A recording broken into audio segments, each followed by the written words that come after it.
एक बड़े बुजुर्गों के द्वारा कही जाने वाली कहावत है, आपने भी शायद सुनी हो कि इसी मुंह के से हम पान खाते हैं और इसी मुंह के कारण पनही पनही कहते हैं जूते को। यानी ये मुंह पान खाता है। पान ऐश्वर्य का सूचक है, याद रखिएगा। आजकल पान खाने का मतलब और भी बहुत कुछ है, लेकिन असल में पान ऐश्वर्य की सूचना है।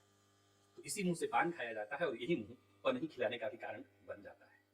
प्रिय दर्शकों, आज कुछ ऐसे लग्नों की चर्चा मैं करने वाला हूं जिन्हें मैं ये कहना चाहता हूं कि आपको बहुत सोच समझ करके बोलना है। पहले हृदय की तराजू पर तौलिए और तभी मुख बाहर आनी, तभी बाहर आपकी वाणी आनी चाहिए। और कौन कौन से वो लग्न हैं, आइए जान लेते हैं। जन्म कुंडली का जो दूसरा भाव है वो वाणी का भाव है। और हमारे जीवन में हमारी सफलता के पीछे और हमारी असफलता समस्या के पीछे वाणी का तो योगदान है, आप समझ ही गए। प्रिय दर्शकों, कुछ ऐसे लग्न हैं जो गाहे बगाहे अपनी वाणी के कारण ही अपने जीवन काल में परेशानियों को निमंत्रण दे बैठते हैं। उसमें पहला लग्न है मिथुन। मिथुन लग्न वाले असल में देखा जाए तो अपनी वाणी के कारण समस्या उत्पन्न तो नहीं करते, लेकिन सामने वाले को चिढ़ा अवश्य देते हैं। क्यों, आइए मैं समझाता हूँ। मिथुन लग्न वालों के दूसरे भाव में कर्क राशि होती है और कर्क राशि के स्वामी चंद्रमा है। अब जब ये बोलते हैं तो सामने वाले को ये ऐसा प्रतीत होता है कि ये व्यंग कर रहे हैं। और ऐसा क्यों होता है? क्योंकि ये चंद्रमा का स्वभाव है, घटना और बढ़ना। और घटना बढ़ना नहीं है, चंद्रमा घटते हैं तो घटते ही चलते चले जाते हैं और बढ़ते हैं तो बढ़ते ही चले जाते हैं। इसका पूरा पूरा प्रभाव मिथुन लग्न वाले की वाणी पर दिखाई पड़ता है। उदाहरण लीजिए कि अगर किसी की प्रशंसा करें तो इतनी प्रशंसा कर देते हैं कि सामने वाला समझ जाता है तो व्यंग कर रहे हैं, मजाक उड़ा रहे हैं। किसी की निंदा करें तो वैसे ही करते हैं। यानी जो चंद्रमा का प्रभाव है, घट रहा है तो घटते चला जाएगा, बढ़ रहा है तो बढ़ते चले जाएगा। फलता सामने वाला कई बार बुरा मान जाता है। तो आप अगर मिथुन लग्न के हैं तो बोलने से पहले जरा तोल लीजिए, इतना अधिक मत बोल दीजिए, ऐसा मत बोल दीजिए कि सामने वाला शत्रु ही बन जाए। कर्क लग्न, ये भावुक है लेकिन दूसरे भाव में सिंह राशि है।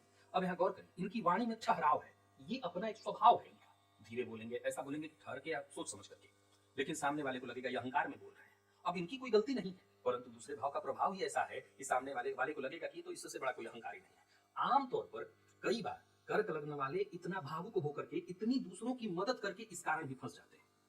वो मदद खूब करते हैं, दिल से करते हैं, बल्कि अपना नुकसान करके सामने वाले का हित कर देते हैं। लेकिन उनकी वाणी अंत में किए धरे पर, और उसमें इनका दोष नहीं, सिंह राशि है वहां पर और वो बोलते हैं तो सामने वाले को लगता है कि बहुत अहंकार में। वृश्चिक, अब इस लग्न को ले लीजिए।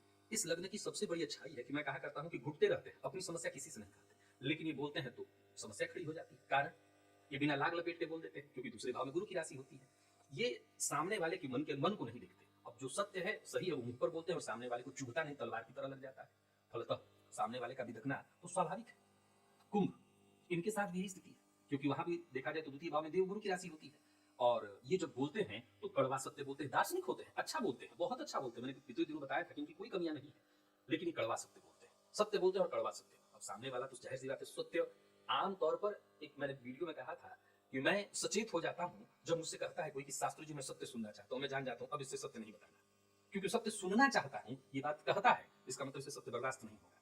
सत्य सचमुच ऐसा नहीं है कि मैं सबकी बात करूं, मैं खुद की बात कर रहा हूं।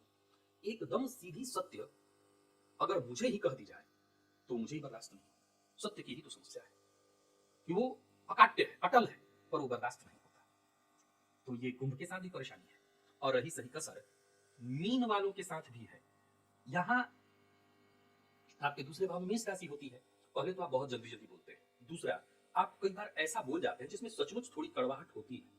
आपको बहुत सोच समझ करके बोलना चाहिए।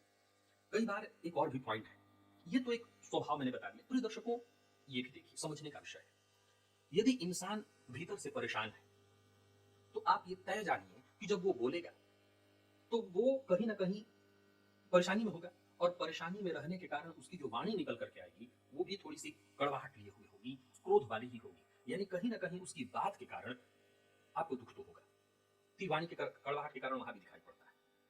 अब आप देखिए कि आपकी जन्म कुंडली किस लग्न की है।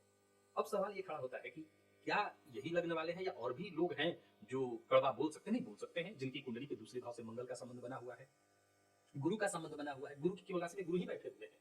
राहु हो, शनि हो, सूर्य हो, तो ऐसे लोग भी कड़वा बोलते हैं और खूब कड़वा बोलते हैं, भले उनका ये सब लग्न ना हो। लेकिन लग्न के हिसाब से मैंने बताया, ये तय जानिए कि जितने भी लग्नों की मैंने चर्चा की, आप सबों को तो मैं एक ही सलाह दूंगा, तोलिए और तभी बाहर निकलिए।